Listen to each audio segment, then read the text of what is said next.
All right, thank you for tuning into this edition of the Cipolla Show. Happy Bastille Day. Today, it's going to be a little different. I do not have Mark Sack with me in studio, and I'm actually not even in my normal studio. It's actually his last name, Mark Sack. That's what he goes by, but introducing my co-host and also a contributor to the Cipolla Show, Cody. Glad to be here. Thanks, bro. How's it going today? It's going well. So, big news out of France today. Today was basically their Independence Day, and we have a terrorist attack. As everything is coming through the wire, we're seeing at least 77 dead and more injured.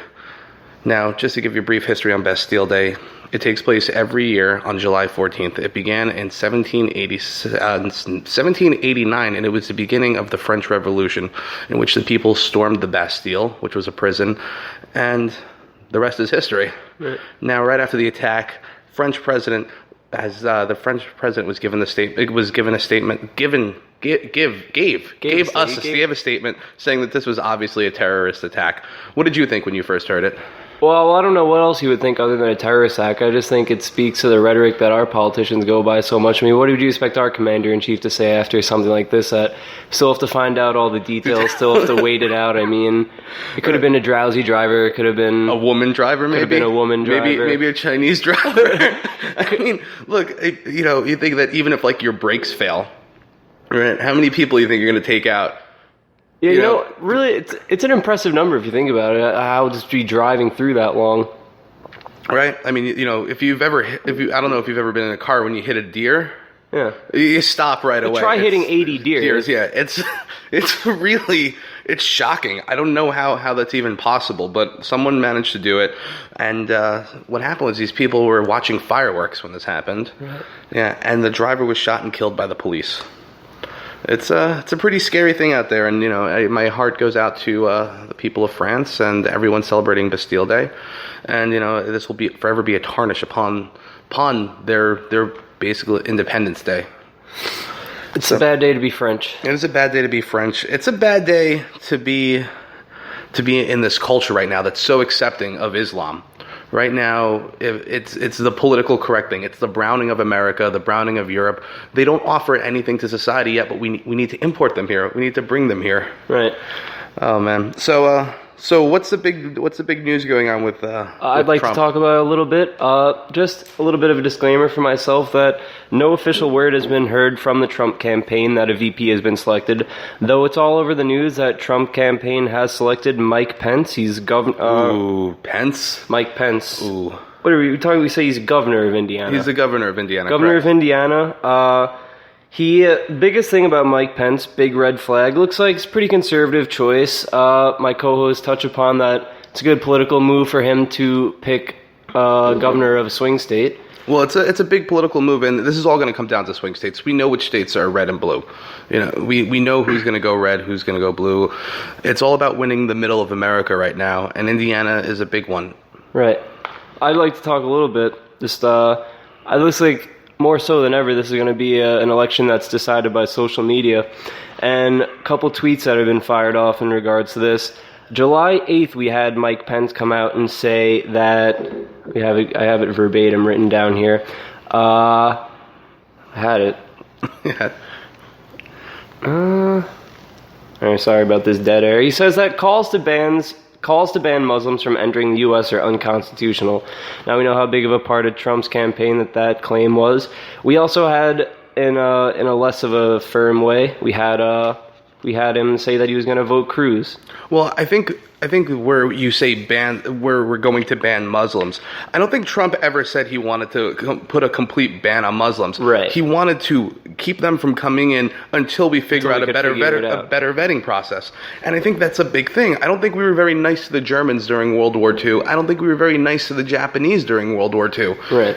We're at war, and this is an enemy that lives among us. They're fighting asymmetrical warfare with us. They're attacking us. We have sleeper cells. We don't know who these people are, but at any moment they can attack. We know where they come from, and that's all we really need to know to prevent these attacks further. Right.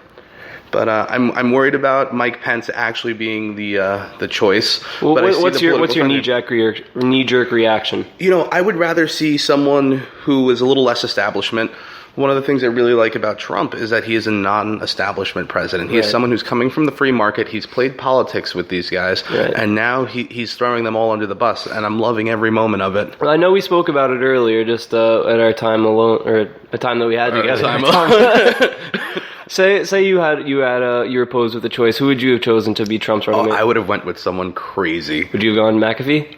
McAfee. I would have gone with a John McAfee. Yeah. Although I think it was really interesting when when Anonymous decided they wanted to attack Trump, John McAfee was reaching out to Donald Trump and saying, "Hey, let me be your liaison to the hacking community, and we can come up with a whole hacking bill of rights and a whole internet bill of rights to appease them." And I don't know if Trump ever reached back out to John McAfee. Well, I doubt it. What do you think is more important to target, the swing states or the hackers? Oh, definitely the swing states. I don't know. John McAfee will hurt your campaign if you're running as an establishment. Well, if you're running not as an establishment, but if you're already running against the establishment, you're coming out from nowhere, basically. Right. Well, what? That's a big thing. I've just seen as time has gone in the Trump campaign, as he's won his nomination, we've seen him become so much more conservative in the sense that he's not pulling all of his punches the way he was in the beginning, attacking the rest of the people he was running against. Well, it's because I think we're in a different stage of the election at this point. Right. What we had was a nomination stage, right? And now we're shifting gears. We're changing it. We're changing the way that we're running. Right now, we were running against our own. We were shooting within the tent, which is always bad, but I think it's the only way to crawl out from these establishment candidates. You don't like to shoot inside the tent. You don't like to attack your own. But look at what's going on. Even Paul Ryan still, I know I touched on this last week, still attacking our candidate. This is it. This is who we have. This is who we've elected. We either rally behind our candidate or I don't know what the hell you're trying to do here. What are you trying to do, Paul Ryan? Are you trying to tell us that you have some sort of magical candidate you're going to pull out of nowhere to represent us? We got it. We got it. We have our candidate. Paul Ryan's just a little weasel, man. Paul Ryan collects something weird, and I want to get to the bottom of it. It's funny. Mark said something similar last week. Paul Ryan's like he carries on conversations for too long. He wears things that don't match. Mm-hmm. I don't know. Paul Ryan's definitely a neocon. Paul Ryan's that mailman who just sticks around a little too long. I'm not a fan of Paul Ryan, but I'll tell you a little something funny I found out recently.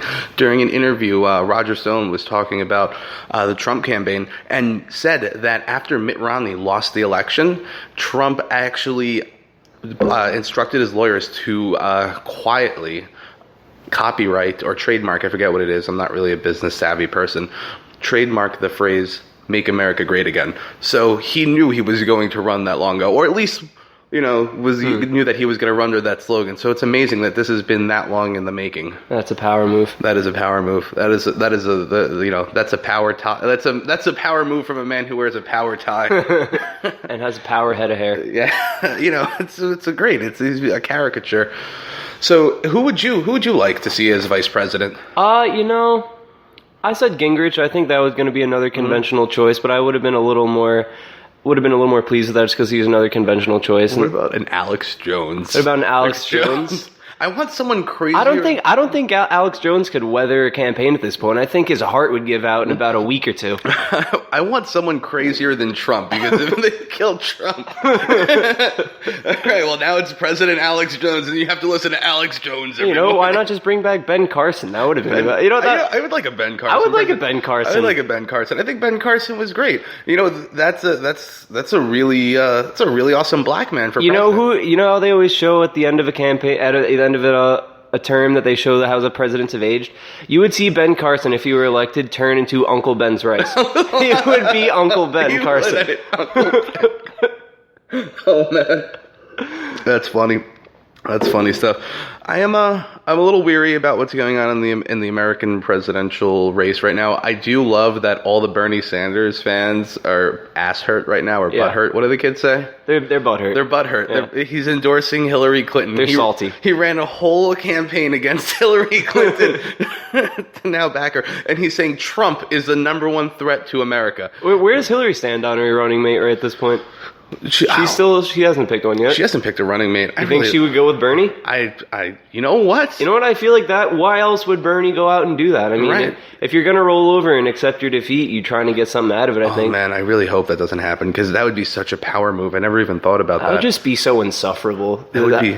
That would be such a power move because you're gonna recapture all those Bernie Sanders supporters. Would you just see the left kind of crumble from within, just so all the back and forth between the two? I think they would unify. But I do see the left crumbling within itself. Because they are starting to eat their own and they do attack each other. It's really funny. You know, on the right we have it too, but it's not as bad as on the left. Yeah. The left is you know, every couple of years they come up with something new or crazy.